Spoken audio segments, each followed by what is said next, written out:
on to the 49ers. For as much as I don't like Pete Carroll, I like Kyle Shanahan. I like his dad. He comes from a strong football family, comes from a strong football coaching tree. His dad, when he was won 2 Super Bowls with the Broncos. But I didn't realize until the other day that he set an NFL record with victories. He went 46-10 over a 3-year span, and that's a current NFL record. Oh, wow. Yeah, and I didn't realize. I mean, I watched that happen. I didn't realize that that's what it was. He coached under Dan Reeves. You guys know who Dan Reeves is? Mm-hmm. Dan Reeves was previous coach of the Broncos, and he was a previous winningest coach with the Broncos, which is now Mike Shanahan. And Dan Reeves comes out of the George Seifert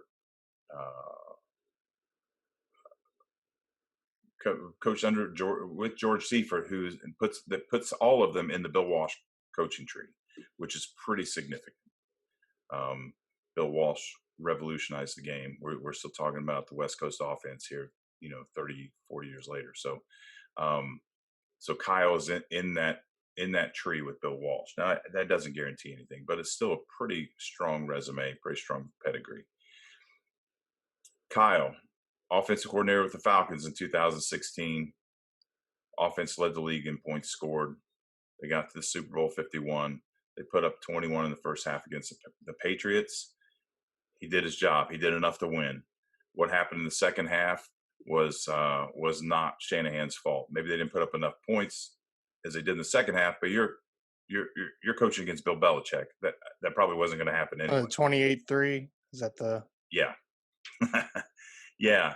That whole disaster that was only outdone by the Texans last year, letting the Falcons off the hook for eternity. So he did his job. So then he was hired by the 49ers in 2017, trying to rebuild the program. They were 13-3 last year, 15-4 overall, and then losing the Super Bowl to a dominant Chiefs team. So this could swing either way. This is a shit or get off the pot moment again. This guy comes out and they struggle to win 8 games. He could be in a lot of trouble. Could be a fluke because of the 2 years rebuilding. But I don't think that's going to happen. I think they're going to come out and they're going to tweak some things. I don't know the 13-3. I mean, it's tough to win 13 games in this league, no doubt. Injuries come into play, and there's just a whole lot that comes into play. But I really think they'll be strong, and this year it's his opportunity to dictate his validity as a head coach, for sure. And I guess we'll find out if it's a fluke or not. Kyle Shanahan has proven himself through the years, no doubt. And the defensive coordinator, Robert Salah, I'm actually surprised he didn't get a head coaching job, but he did a real good job with that team last year. They have a pretty good mix of young guys and veterans, which is pretty essential. And but I like what they do with the offense because Jimmy Garoppolo, he wasn't even really the vocal part of that offense, right? They have the running game was the part that they leaned on, but Garoppolo still found a way to have just under 4,000 yards. He had 13 interceptions, which isn't great, obviously. It was a very quiet 4,000 yards. Yeah, very. Because everybody kept talking about the running game. 3 running backs switching. Yeah. And actually, the top 2 running backs carried the ball both 137 times, which obviously Raheem Mostert was more productive and will probably be their lead back this year with the way they're going to do things. But what scares me with them is Emmanuel Sanders left, and Deebo Samuel was supposed to be, or is going to be the number 1. He's supposed to be ready by week 1, but just broke his foot 2 days ago, I think.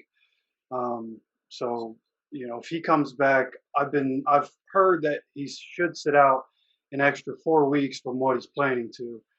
So there's a possibility, you have a situation with his foot like Cam had with his when he tried to come back early and hurt his foot because the receivers, so much of the receiver's job is their footwork and pressing off of it. So that could be an issue with him if he doesn't get that healed right. But other than Debo Samuel and George Kittle, they don't really have like any known big time number one receiver. So if one of those guys or both of those guys get hurt, they could be in some trouble. But other than that, I like the team a lot. Yeah, I'm gonna have to jump on that and agree. I like Shanahan. I think he's going to do well for years to come. He's enthusiastic, gets the guys fired up. He's young. Um, Obviously, we all saw what they did last year. They're bringing back 4 Pro Bowlers. George Kittle, absolute monster. Nick Bosa, another monster. Then you got Richard Sherman, who's still balling out. I don't even know how old he is, but he's still locking boys up. Jimmy G, solid quarterback. Do I think he's an elite quarterback? No, but he's pretty solid. He did very well, including in the Super Bowl last year. So I think he'll continue to get better. As long as he protects the ball, they'll be fine. Then you got Mostert, Coleman, and McKinnon. If McKinnon can stay healthy, you got a 3-headed rushing attack. It's going to absolutely dominate. Debo Samuel, that injury, if it doesn't heal, they may be in some trouble. But they did draft in the first round Brandon Ayuk from Arizona State. He's a receiver, and then their last pick, Jawan Jennings, he's from Tennessee. He was a good pickup too, as put a little depth on the receiver chart. Overall, I think they're going to do well. I got them 12-4, winning that last game against Seattle. They're going to take the number 3 seed in the playoffs, and we'll see what happens. I think they might be able to get back into the Super Bowl, but I guess we'll see. So just a little caveat here. You may have heard me tell this story, but back in the early '90s, I took my wife to St. Elmo's Steakhouse for Valentine's Day dinner, and it was during the NFL Combine. And the table right next to me, it wouldn't be there today because of social distancing. Less than 6 feet from me was George Seifert and Mike Shanahan. True story. Nice. That's cool. And I was able to listen to what they were saying and act like I was paying attention to your mom. You better hope she doesn't see this. True story. So I think we all agree the 49ers winning the division and a very strong contender to make another Super Bowl run. Yep, and in the fan poll, they also agree 75% of the votes went for the Niners and 25% went to the Seahawks. Okay. Well, there you have it. The fans have spoken.